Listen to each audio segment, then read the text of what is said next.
امریکہ اور ایران کے درمیان بات چیت کی خبریں سبھی کے سامنے ہیں اور دونوں ممالک کی طرف سے ابھی تک یہ بات سامنے آئی ہے کہ بات چیت جو چل رہی ہے وہ مثبت طریقے سے آگے بڑھ رہی ہے۔ تو آئندہ اجلاس میں کس طرح کی باتیں ہونے والی ہیں یہ بھی لوگوں کے زبان پر سوال ہے۔ آئندہ اجلاس میں ٹھوس رعایتیں دینے اور دستبرداری کے لیے کیا تیار رہیں؟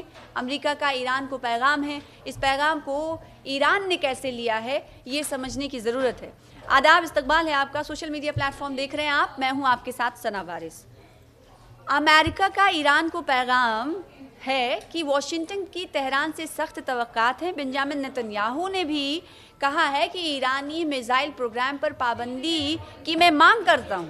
تو سیاسی دباؤ اور بالواسطہ پیغامات کے تبادلے کے درمیان امریکہ اور ایران کے بیچ مذاکرات کے اگلے دور پر نظریں سبھی کی ٹکی ہوئی ہیں، جمی ہوئی ہیں۔ واشنگٹن کی جانب سے تہران سے سخت توقعات کا اظہار کیا جا رہا ہے، جبکہ دوسری جانب اسرائیل کسی بھی ممکنہ معاہدے میں جوہری فائل سے ہٹ کر اضافی پابندیاں شامل کرنے کے لیے دباؤ ڈال رہا ہے۔ اسرائیلی چینل کے مطابق ایک رپورٹ جب شائع ہوتی ہے تو اس کے مطابق امریکی انتظامیہ نے ایران کو پیغام دیا ہے کہ وہ ایرانی وزیر خارجہ عباس اراغچی اور ان کے وفد سے اگلے اجلاس میں سنجیدہ اور بامعنی مواد کے ساتھ شرکت کی توقع رکھتی ہے۔ چینل نے امریکی حکام کے حوالے سے بتایا ہے کہ امریکہ مذاکرات کے اگلے دور میں مختلف امور پر تہران کی جانب سے رعایتیں پیش کیے جانے کا منتظر ہے۔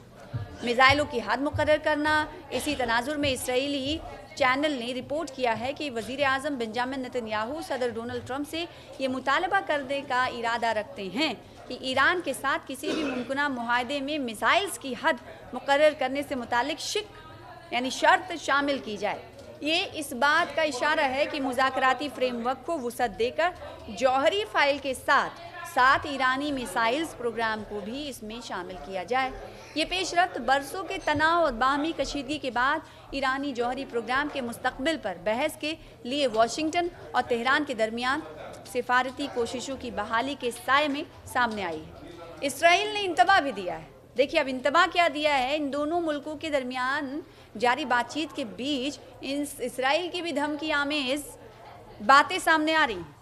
امریکہ بارہا اس بات پر زور دے چکا ہے کہ کوئی بھی نیا معاہدہ مضبوط اور طویل مدتی ہونا چاہیے، جبکہ ایران اپنے میزائل پروگرام کے مذاکرات میں کو شامل کرنے سے پورا انکار کرتا رہا ہے اور اسے اپنا دفاعی معاملہ قرار دیتا ہے۔ یعنی امریکہ کہتا ہے کہ ہم آپ کے میزائل پروگرام کو لے کر کسی طرح کی جو طویل مدتی اور مضبوط آپ کی طرف سے کوئی معاہدہ چاہتے ہیں، لیکن ایران کہتا ہے کہ وہ بات چیت سبھی مدوں پر کرے گا، لیکن میزائل پروگرام کو وہ مذاکرات میں شامل نہیں کرنا چاہتا ہے، انکار کرتا رہا ہے اور اسے اپنا دفاعی معاملہ سمجھتا ہے، ڈیفنس معاملہ سمجھتا ہے۔ اسرائیلی موقف بنجامن نیتن یاہو کے ان گزشتہ انتباہات سے میل کھاتے ہیں، جن میں انہوں نے کئی مواقع پر مطالبہ کیا تھا کہ صرف جوہری پہلو پر اکتفا نہ کیا جائے بلکہ ان علاقائی خطرات کا بھی تدارک کیا جائے جن کا ذکر اسرائیل کرتا رہتا ہے، اور ان میں سرفہرست بیلسٹک میزائلوں کی تیاری ہے۔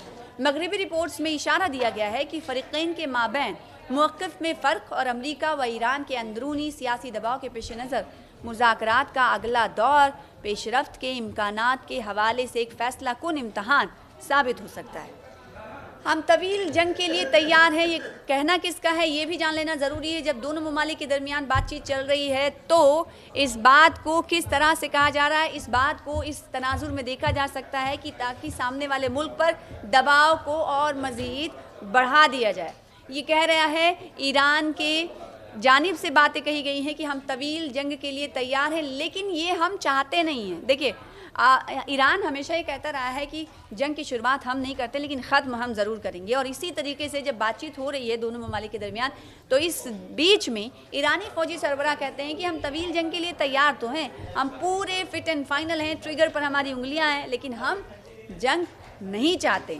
امریکہ اور ایران کے درمیان مذاکرات کے نئے دور کی توقع کے ساتھ اور مثبت ماحول کے باوجود ایران نے تصدیق کی ہے کہ وہ تمام منظرناموں کے لیے تیار ہے۔ ایرانی chief of staff Abdul Rahim Moosavi نے تہران میں ایک فورم میں کہا کہ ہم امریکہ کے ساتھ طویل مدتی جنگ کے لیے تیار ہیں، لیکن انہوں نے اپنی بات میں اضافہ کیا کہ اس کے باوجود اور اپنی تیاری کے باوجود ہم علاقائی جنگ شروع کرنا نہیں چاہتے، کیونکہ یہ جنگ علاقے کی ترقی اور خوشحالی کو سالوں پیچھے دھکیل دے گی۔